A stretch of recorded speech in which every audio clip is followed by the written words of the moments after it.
A very good evening to everyone, and welcome to the next in this our Music Revival live stream series. This is Christopher Dyken coming to you from my home on Saturday the 19th of August, from my home in KwaZulu-Natal, and I'm here to bring you a program for our in-concert series tonight, the in-concert classical program. I am going to be doing something a little bit different. You'd think that after 273 streams I would have run out of possibilities, but apparently not. Well, not quite different. It's just a different approach to what I have been doing. I am going to be playing for you this evening a sonata by Mozart and Beethoven's Appassionata sonata. Now, if you're thinking, oh, wait a minute, we saw this last week. Well, in fact, 2 weeks ago, you in fact did. I did play the Appassionata, and the Mozart F major sonata I played in its entirety about a month ago. But I have been playing a number of concerts. I've played actually 2 concerts in Durban, as well as other performances of this piece since I played it for you. And I feel like I've made progress. It's somehow got more into my fingers. It's got certainly more into my head. And the music has become more comfortable, and I seem to have got my way around it a lot better. So I thought, well, this would be an interesting opportunity for you to see, in fact, not only to hear a piece of music that you will have heard last week or 2 weeks ago and might have got to know by now, but you could also see how it can change, because everything is the same. The venue is the same, the piano is the same, I am the same, except the time is the same. I might just be taking a slightly different approach. There might be something a little bit different about it, and it would be interesting to see how the interpretation has grown. This is one thing about playing this repertoire, which we cannot deny. Every musician will tell you this the same again and again, that a performance is worth 1,000 rehearsals. And also that these pieces, when you live with them over time, they mature and they become more comfortable. They become like old friends, because you learn a piece of music, you're cramming the notes into your head.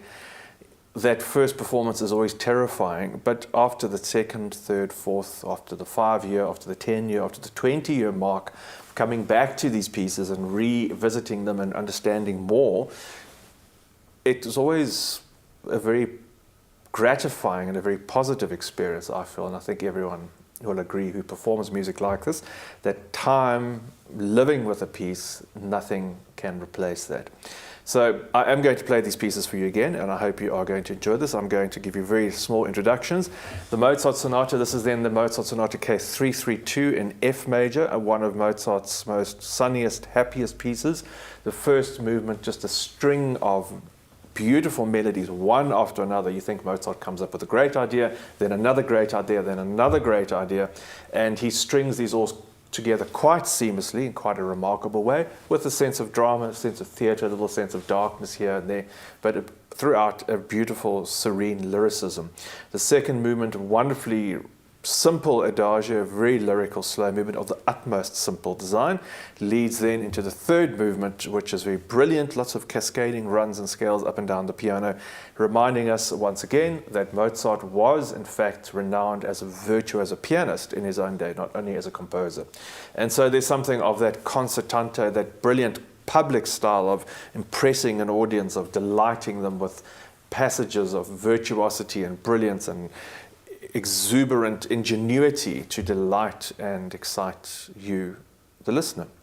So I hope you're going to enjoy this. It's a sonata in 3 movements, F major sonata by Wolfgang Amadeus Mozart, Case 332.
That, of course, was the Sonata in F major by Wolfgang Amadeus Mozart, one of his most beautiful, optimistic, radiant, wonderfully exciting music.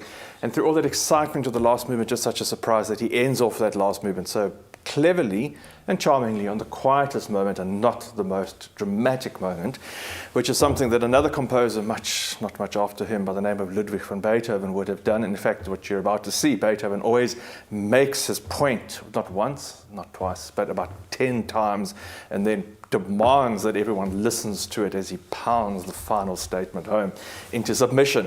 And of course, this is the Sonata in a complete contrast. These two pieces work so well together because whereas the Mozart is radiant and translucent and transparent and optimistic, the Appassionata F minor sonata of Beethoven is the epitome of torment, darkness, and despair. I think not only in terms of Beethoven's music, but in fact in terms of the entire piano repertoire.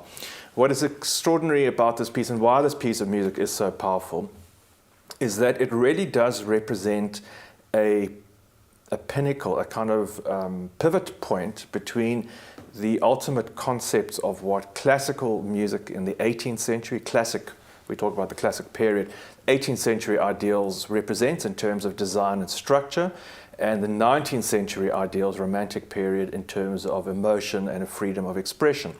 Here, the design of the music is these long lines that culminate in massive climaxes. It's a very clear construction, very clearly demarked in terms of the contrast between very loud and very quiet, very slow and very fast, very bristling and very smooth, hymn-like versus tormented.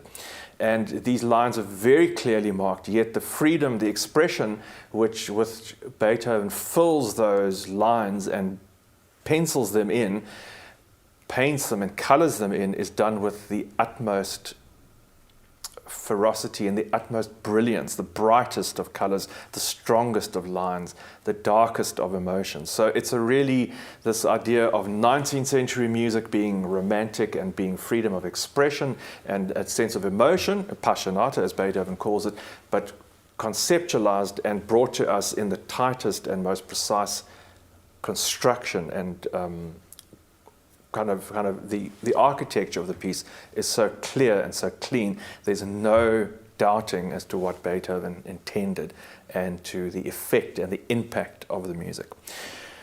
So the first movement is a real contrast between some very ethereal, almost ghost-like moments, you might say, great outbursts, very sudden contrast between very quiet and very soft.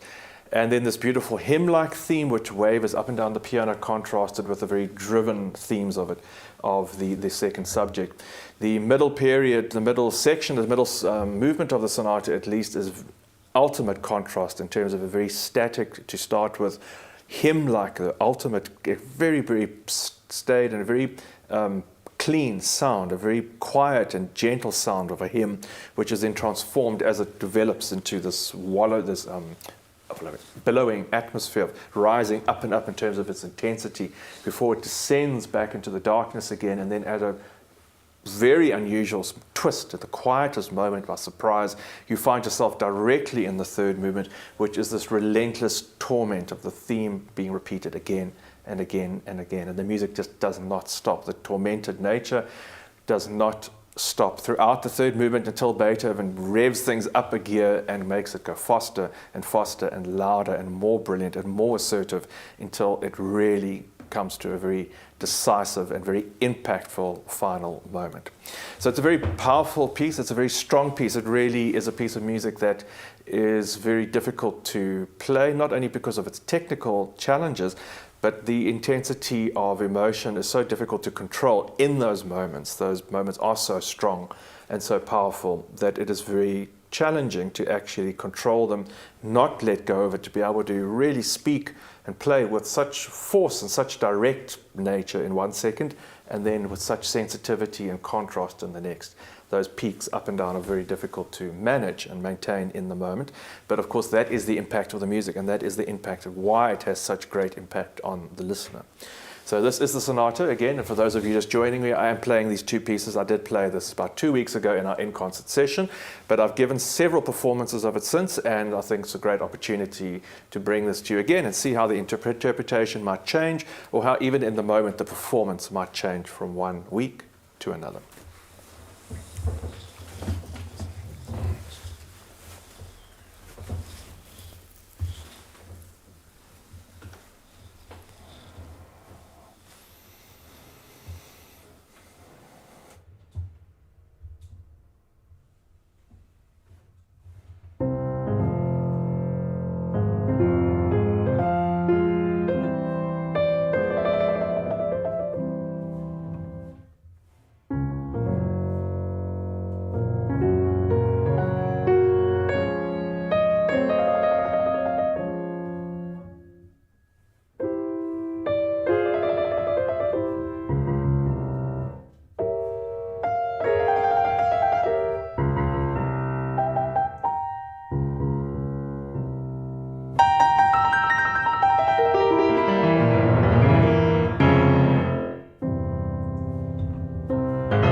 once again, that was the Sonata Opus 57, the Appassionata by Ludwig van Beethoven. That is, nothing can be said after that. It is the piece to end all pieces. Such a wonderful, incredibly difficult and challenging, but also a wonderful piece of music to play. I can tell you it's a difficult experience, but a very real experience. It's such, as I always say, it's a great privilege to be able to even play this music, just to even start scratching on the surface, let alone trying to delve into some of the meaning and the understanding and the experience of this great music. So that does bring an end to this evening's in-concert session with myself, Christopher Daigen. This is on that Saturday, the 19th of August. Thanks to Leon at the technical controls. Hope you've enjoyed the music and the sound and the wonderful orchids, which are really at their peak. I think there are more than 20 of them around and in the garden and in the greenhouse at the moment. This is the peak time for them. Hopefully they're going to last a few more weeks. Look forward to seeing you this coming Wednesday when I'll be playing another piano hour selection of some light-hearted music and a little bit of fun and variety hopefully thrown in. Look after yourselves, stay well, please support me if you can, and look forward to seeing you next time.